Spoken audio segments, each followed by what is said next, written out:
All right, we are back, baby. Jason Loucks here, coming at you from the closing table here in Wellington, Florida. And I'm coming at you with an update for the major market changes that are coming in 2026.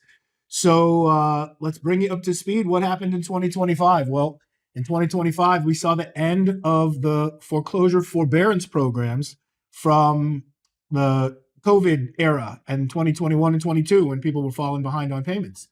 We saw interest rates peak and then start to back off and come down a little bit.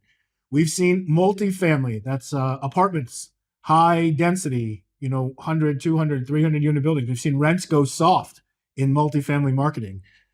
We've seen, let's see, what else? We've seen people holding on to their houses because they have low mortgages from back when interest rates were 3.5%, and they don't want to sell and have to go buy another house and get a much higher monthly payment.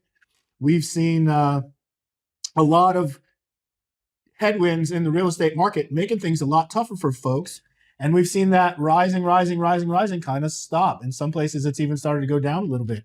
So how do we handle it? What do we do? What's the state of the union? How do we as real estate investors not only survive, but thrive in the 2026 market? What's the pivot? Where's it going to come? Well, you need to do a couple of things. One thing you need to do is you need to do the red light, green light exercise and find out exactly what and where is going on in your market. Hey, Jason Loucks here. Just wanted to take a quick time out and say, if you're loving this video, please do me a favor, thumbs up, like it, and subscribe to make sure you don't miss the future ones. And if you want even more free videos, head on over to secretlenders.com, secretlenders.com. You got many free videos there for you, all kinds of free training and stuff on that blog. And also, I'll send you a free full-length training on where to get the funding for your deals and how to use it once you get it. So if that sounds good to you, head on over to secretlenders.com and I'll see you there. You need to do the red light, green light exercise to know if your market is rising, flat, or falling, okay? So red light, green light is a very simple process. There are certainly programs that'll do it for you, algorithms you can use, whatever you want to call it. But you need to know what direction your market's going. There's 4 market cycles: rising, top flat, falling, and bottom flat. Most markets in the country right now are either flat or very slightly falling, very slightly rising. Some places are not. Some places are very quickly rising. Florida comes to mind. A lot of places in Florida are rising fast, just as other parts of Florida might not be. So in order to know what kind of market you're in, you just have to, go pull your comps. Go, check and see the trend for your market area, your median sales price. Is it up or down? And when you do, you'll know exactly what types of techniques to use. Hey, if you're in a rising market, rentals might work. You're probably not going to cash flow in the first few years because interest rates are higher. But if it doesn't cash flow, as long as it's not negative and your market is still rising, well, then it could still be a good investment. If you're in a top flat market where the prices are high, but they're not going higher, that's a really tough market to buy cash flowing deals in. You may have to use some of our creative finance techniques to get into the property with a lower interest rate. And then once you're in with a lower interest rate and lower monthly payment, lower expenses, using creative strategies like, subject to owner finance, lease option, lots of different paperwork for these same types of deals, depending on where you are in the country. But the concept is if the seller has a nice low monthly payment on their mortgage, don't replace it, leave it in place, and then, buy the property that way, so that you get a nice low monthly payment. And in addition to that, you can use strategies like selling via lease option instead of renting it out.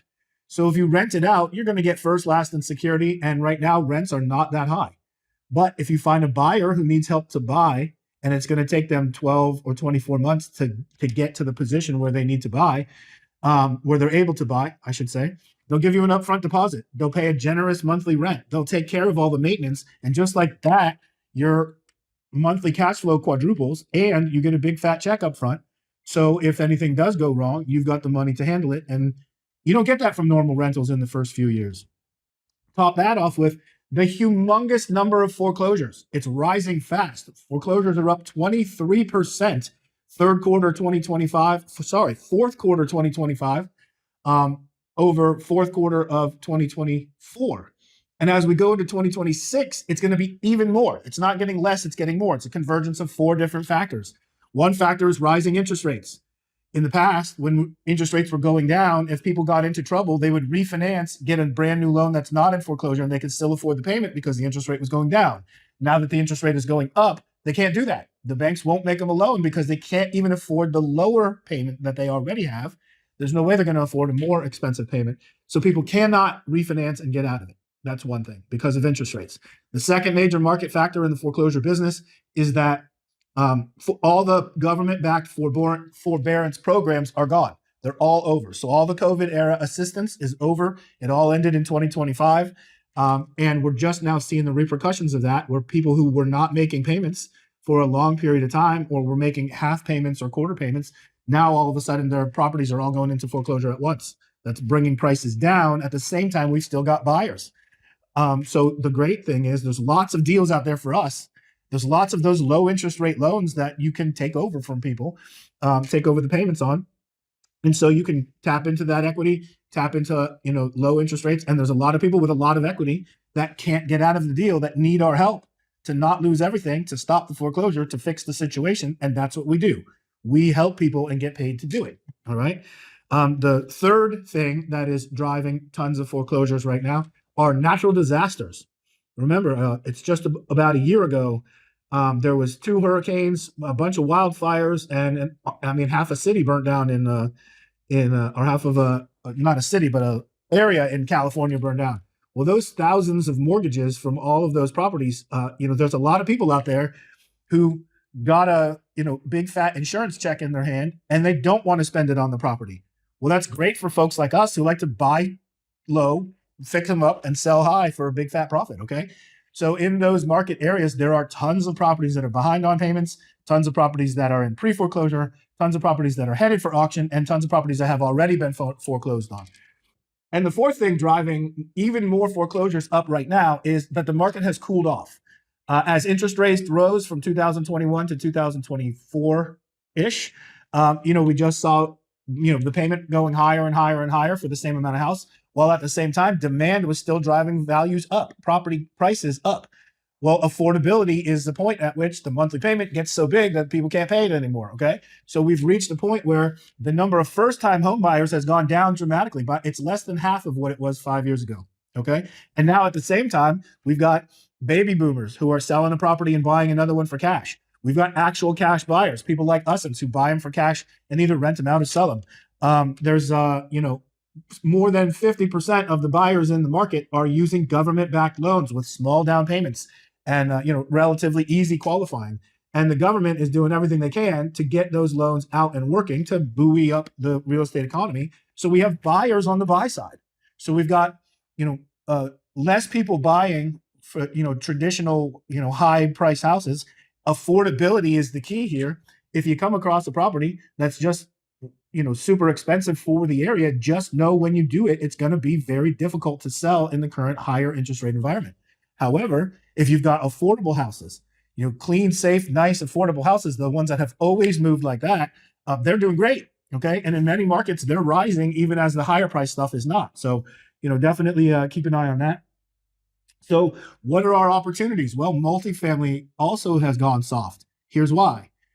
Most of the mortgages, the 3%, 3.5%, 4% mortgages for multifamilies, those basically stopped in 2021. Okay. So prior to 2021, 2020 and before, for just a few years, interest rates were very low.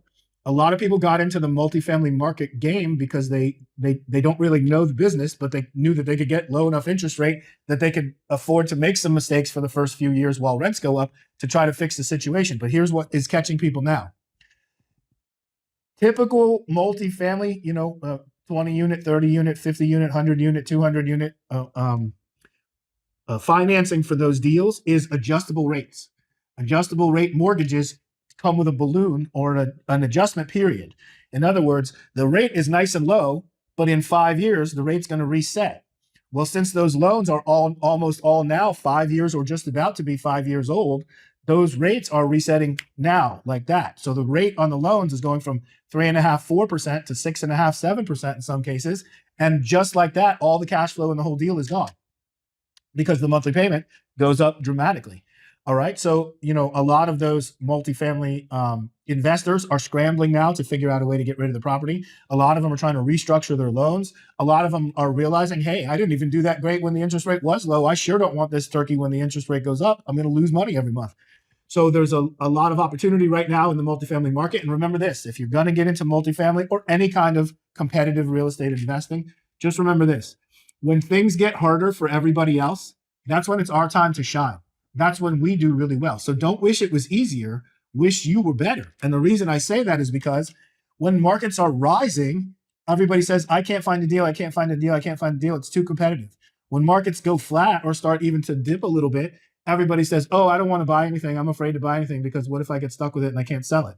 Well, pick one. Right now, we're in most markets, we're in a balanced market. This is my favorite market to teach people the business. Why? Because you can make some mistakes and still make a lot of money. If you're in a top flat market, the market rose for a long time, got to the top, and now it's not going up. It's just going sideways. Okay. It's just staying the same, plus or minus a couple percentage points. That is a great market to get into the business and flip properties and make a profit. Why? Because the values are the highest they've been for years and years and years. But now you've got a mix of sellers and buyers. If you've got nothing but buyers for miles, you've got sellers selling into that. It's tough to get good deals. If you've got nothing but sellers who want to get rid of properties, that's when things start to crash, right? More, not enough buyers for all the deals. That's when things get tough. So when you've got a mix, that's the best opportunity to make money. And one of your best opportunities to make money in this market, if you're in a top flat market, is flipping. Flip properties for big profits. You don't have to take title to them. You don't need financing. You don't need to fund anything. You don't need to do any repairs. Simply find an excellent deal and pass that excellent deal on to somebody who wants it more than you. Okay. And that is a absolutely golden strategy for getting started if you haven't, or for increasing your business cash flow for all those deals that are not the ones that you would want to keep long term. Okay. So for an example, we get a lot of properties that come across my desk here. I get them from, bird dogs. I get them from other wholesalers. I get them from real estate agents. All kinds of folks send me deals. Okay. And in addition to that, we target certain specific properties in certain specific areas. Okay. But I get all kinds of properties across my desk that I see that are not what I personally would want to keep long term, or anything I would want to fund and do, massive repairs to, and really get involved in the project. And the reason I don't want those deals is because they won't really pay off all that much better. So the ones that I'm after, the perfect properties, are what I call sweetheart deals. Well, sweetheart deals are the deals that sell the fastest, rent the best, and they're easy to work with. You get great people in them. And the ones I don't want are the pain in the butt deals. Does that make sense? I don't really have a good name for them, but all of those deals that I don't want, those are the deals that I quick flip to my so-called competition. If they're junk houses, I flip them to cash buyers, and some buy, fix, and sell, some buy, fix, and rent. If they're pretty houses, I flip them to landlords and owner occupants. And just the difference between what I control it for and what I sell it for becomes a cash profit to me. Those profits boost my cash flow, boost my monthly income, we live pretty good. You guys can see. While I focus on those sweetheart deals to get truly rich. And in the coming market, that's going to be the most important thing you can do to ensure your success. Don't get roped into a bunch of low cash flow or negative cash flow deals in a top flat market. If the market, continues flat, you need to have strategies for that. You need to be able to increase your monthly by maybe lease optioning out single family homes instead of renting out, anything. Be able to get that upfront deposit, be able to push the market values. When you make a house easier to sell, it's easier for your buyers to buy it. That raises the desirability and the value of the property. So, if you can get an extra $20,000 or $30,000 or $40,000 in higher priced areas, like a lot of them now, in the purchase price of the property by selling it via lease option and giving someone the opportunity to fix their credit or save up a down payment or do some repairs to earn some equity, or whatever the rationale is for the lease option, whatever reason why they need a lease option. Well, when you can give them that opportunity, you increase the number of people who can buy the house by 2 or 3 or 4 or 5 times, and therefore you get top market value instead of average market value. Well, if you can push the value of the property just by who you put in it and how you sell it, then even in a flat market, you can increase your equity. So I know I'm getting a little bit rambly because these kind of all weave together, but this year is going to be tough for the people who already own multifamilies. It's going to be great for the people who know how to help people and get paid to do it. That's us ethical investors who invest in foreclosures are going to be saving people's butts and getting paid great to do it because foreclosures are taking off.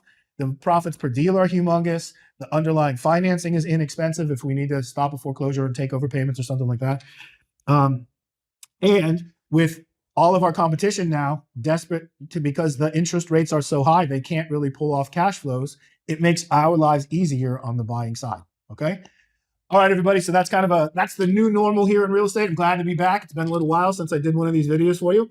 And if you want to know more, make sure you visit me at Secret Lenders. That's lenders with an S.com. See you there.